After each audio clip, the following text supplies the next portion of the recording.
Programme है breaking barriers. मैं हूं आपकी host Alia Shah official YouTube channel पर। इस वक्त हम बात करेंगे ग्लोबल अफेयर्स की, फॉरेन अफेयर्स की। कुछ डील्स की खबरें सामने आ रही हैं और कुछ एग्रीमेंट्स हो रहे हैं, कुछ विजिट्स हो रहे हैं और कुछ तबाहियाँ आ रही हैं। तो कहाँ पर तबाही है, कहाँ पर डील्स हो रही हैं और कहाँ पर विजिट्स हो रहे हैं, सब कुछ आपके सामने रख देते हैं। सबसे पहले बात करते हैं एक बड़ी डील की। $5.2 बिलियन की मेगा डील ये कही जा रही है और ये डील हो रही है जर्मनी और इंडिया के बीच। और ये डील है 6 डीजल सबमरीन्स की।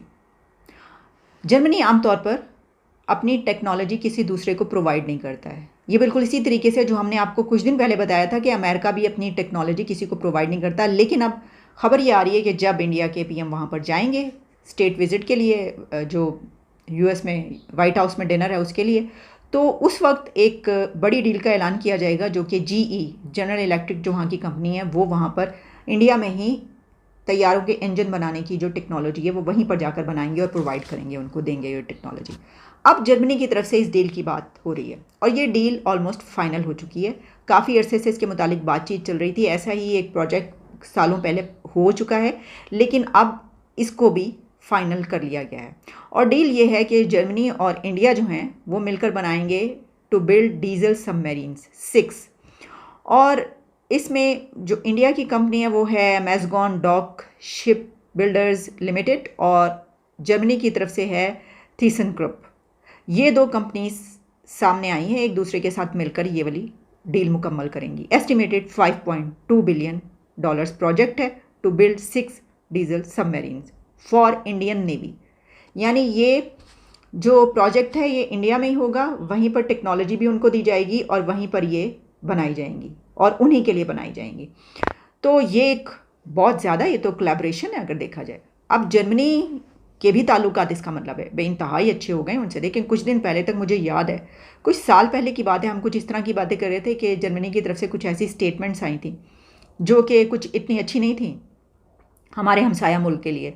और उस वक्त ये नज़र आ रहा था कि उनकी तरफ से कुछ स्टेटमेंट्स हमारे हक़ में आई थी, हमारे फेवर में आई थी, कुछ ऐसा चला था। एग्जैक्टली मुझे टॉपिक कभी याद नहीं आ रहा है। लेकिन अब हम ये देख रहे हैं कि वो इतने बड़े बड़े प्रोजेक्ट जो हैं वो वहाँ पर जाकर करें और अपनी जो टेक्नोलॉजी वो दूसरे को नहीं देते वो भी दे रहे हैं। तो इसका एक एंगल और है और वो ये है चाइना।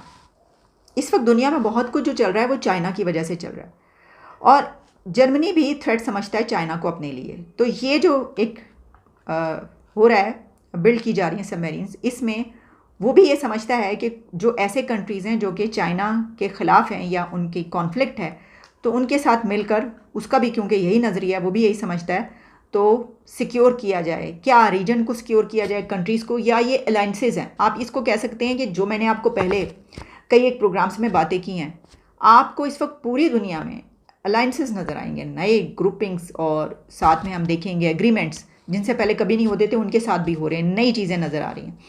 तो दोस्त जो हैं वो अब दुश्मन बन रहे हैं, दुश्मन जो हैं वो दोस्त बन रहे हैं। आगे चल के तो ये बिल्कुल डिफ़ाइन हो जाएगी, बात सामने नज़र आ रही होगी। अभी आपको नज़र नहीं आ रही, लेकिन आहिस्ता आहिस्ता ऐसा हो जाएगा और ऐसे ही होना है, आप देखते जाएं। तो उसमें ये है कि ये बात कही जा रही है कि चाइना के एक थ्रेट की वजह से भी वो जर्मनी अब इंडिया का साथ दे रहा है और उसमें जो है ये वाला किया जा रहा है। अब इसमें यह है कि P75 इसको पहले प्रोजेक्ट कहा जाता था, लेकिन अब इसका जो है ये नाम मैंने आपको बता दिया कि क्या है और कौन सी। इसके लिए बाकायदा एक बिड की गई है, बड़ा एक ट्रांसपेरेंट कहा जा रहा है कि वो तरीक़ाकार इख्तियार किया गया। उसमें कई कंपनीज आई और उसमें जो मैज़गॉन डॉक शिप बिल्डर्स है उसको ये वाली फिर दी गई, क्योंकि उसने वो वाली तमाम रिक्वायरमेंट्स मीट कर ली जो कि इसके लिए ज़रूरी थी।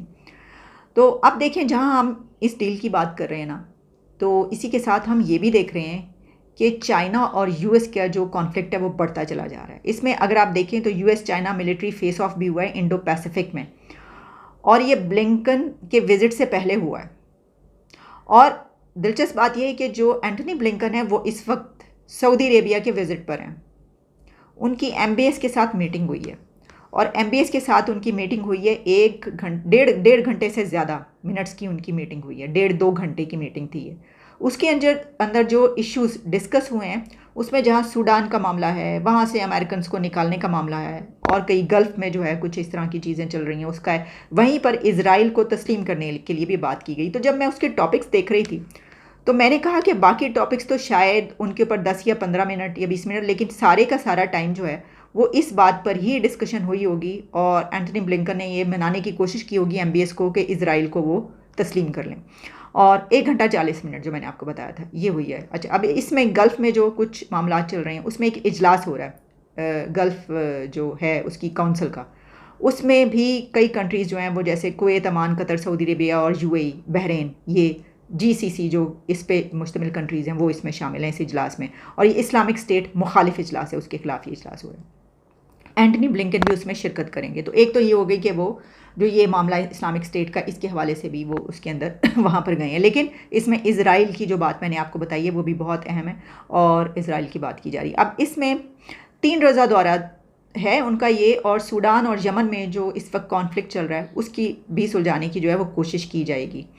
और जंग जो दाइश के ख़िलाफ़ जो है मुश्तरका जंग इज़राइल के साथ अरब दुनिया के ताल्लुकात पर भी गुफ्तगू होगी। मैंने आपको जो एक वो बनाई थी ना वीडियो,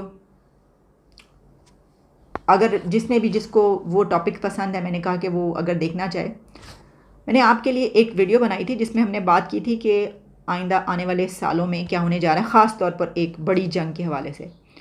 तो उसमें एक बात मैं बताना भूल गई थी, उसमें ये बात कही गई थी कि जो मिडल ईस्ट है उसमें बहुत तबाही आएगी।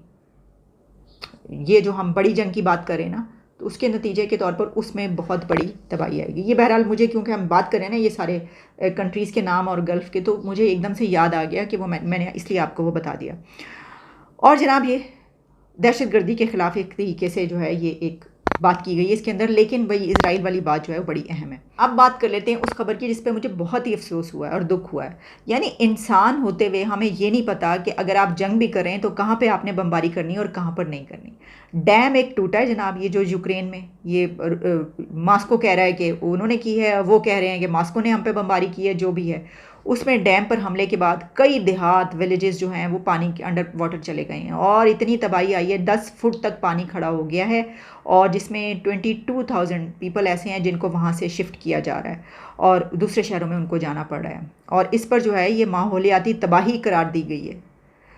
तो और इंफ्रास्ट्रक्चर जो है वो तो आप छोड़ ही दें। देखें डेली बेसिस पे हम जो वहाँ पे बमबारियाँ देख रहे हैं, जो चल रहा है, इंफ्रास्ट्रक्चर तो रह कहाँ गया वहाँ पर। जब जंग होती है फिर कोई ये कहाँ देखता है, और अभी भी ये कोई नहीं देख रहा कि इस जंग के नतीजे में क्या हाल हो रहा है एक मुल्क का, और हम पता नहीं और कौन कौन सी जंगों के बारे में सोच रहे हैं और तैयारी कर रहे हैं। तो मैं देख रही थी कि इसकी तस्वीरें कुछ आ रही थी। इंसानों पे तो आती है ना, लेकिन जो जानवर होते हैं उनको तो नहीं पता कि ये इंसान खुद अपने साथ ये कर रहा है। वो तस्वीरें आ रही हैं, कुत्ते और बिल्लियाँ अपने मालिकों के साथ डर के मारे चिमटे में, उनको पानी से निकाला जा रहा है, खौफजदा हैं। तो कितनी बेबसी का आलम है, और हम इंसान कितना बेवकूफ़ है। मैं ये सोच रही थी कि इतना पैसा लगाकर साल साल तरक्की की तरफ करते हुए वो इतना इंफ्रास्ट्रक्चर बनाता है और उसके बाद खुद ही अपने हाथों से तबाह कर रहा है, सिर्फ किस वजह से कि ज़मीन का ये टुकड़ा जो है ये मेरे पास आ जाए।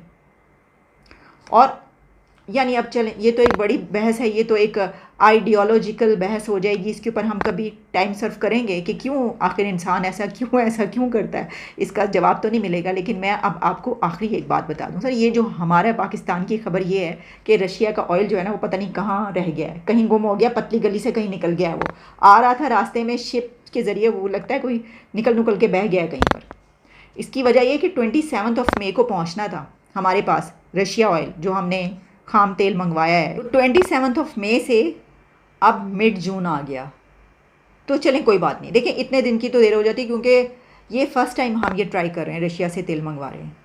और उसके बाद अभी तो ये पहला बहरी जहाज़ पहुंचता है, और ये जो शिप है ये अभी तक अम्मान भी नहीं पहुंचा। जब ये अथॉरिटी से पूछा गया, उन्होंने कहा हुने तो अम्मान भी नहीं पहुँचे। कितने तुसी बैठे हो, की कर रहे हो, आस लाई हुई है तुसी, उम्मीदा भाई, उम्मीद पे दुनिया कायम है, क्या करें।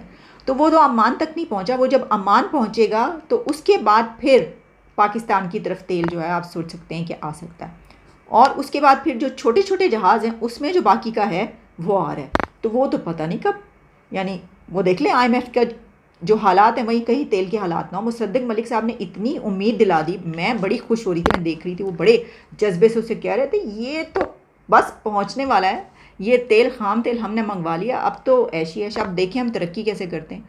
तो अभी तक तो पहुंचा नहीं, लेकिन मेरा ख्याल है कि थोड़ा मार्जिन देना चाहिए। इसकी वजह ये है कि पहली मरतबा हम ये एफ़र्ट कर रहे हैं और हमारी तरफ ये इस तरीके से रशिया से तेल ले रहे हैं, तो ये तो देर सवेर हो ही जाती है और वो बहरी जहाज़ पहुंच ही जाएगा। ऐसा ना हो कि ये वो वाला तरीका हो जाए, वो कौन सी जंग थी 65 की थी, कतर की थी, उसमें आना था बहरी बेड़ा अमेरिका की तरफ से एक, तो वो इंतज़ार ही करते रह गए। सारी रात बैठ के सारे पाकिस्तानी इंतज़ार कर रहे हैं, खुश हो रहे हैं, दुआएं मांग रहे हैं, बस बहरी बेड़ा पहुंचने की देर है, देखना कैसे तहस नहस करते हैं हम अपने दुश्मन को। और वो पता नहीं कितने रह गया, वो खाम तेल भी कहीं उसी तरीके से पता नहीं कितने रह गया ना हो जाए। तो बहरी बेड़े हमारे साथ इसी तरह किया करते हैं। हमारी जो हिस्ट्री है ना वो बहरी बेड़ों के हवाले से कुछ अच्छी नहीं, इस पे नज़र करने की ज़रूरत है। देखें, हम मजाक नहीं उड़ा रहे हैं बिल्कुल भी। अपना मजाक जो है वो लोग उड़ाते हैं जो अजीम लोग होते हैं। पूरी दुनिया में हमारा नंबर क्या आया हैप्पीनेस इंडेक्स में, आपको पता है ना? इंडिया से हर जगह से हम ऊपर हैं हैप्पीनेस में। वो इसीलिए है क्योंकि हम अपना मजाक उड़ाना जानते हैं, हम अपने मजाक उड़ा के खुश होना जानते हैं। यार देखो की हो रहा है साढ़े ना। अब देखिए ना, इस वक्त जो कंट्री की सिचुएशन है, जो हालात वाक़यात है, आप इसमें इसी तरह खुश हुआ जा सकता है। वरना तो आपको पता है हर एक घंटे के बाद जो तबाहियाँ मच रही हैं और जैसी जैसी खबरें आ रही हैं उसमें फिर कहाँ जाएँ सर। चलिए इजाज़त दें, आपसे दोबारा मुलाकात होती है। हम चले थे जर्मनी की डील, इंडिया की डील से यहाँ तक पहुँचे हैं खाम तेल से, और फिर हम पहुँचे कहाँ पर, बहरी बेड़े तक, जिसका इंतहा हो गई इंतज़ार की। आई ना कुछ खबर बहरी अमेरिकन बहरी बेड़े की, लेकिन इस मरतबा ये जो बहरी जहाज़ है वो रशिया की तरफ से आ रहा है। वो कहते हैं ना सरफराज धोखा नहीं देगा हमें हमेशा ही सरफराज धोखा देते हैं। चलें जी, दोबारा मुलाकात होती है। Good bye.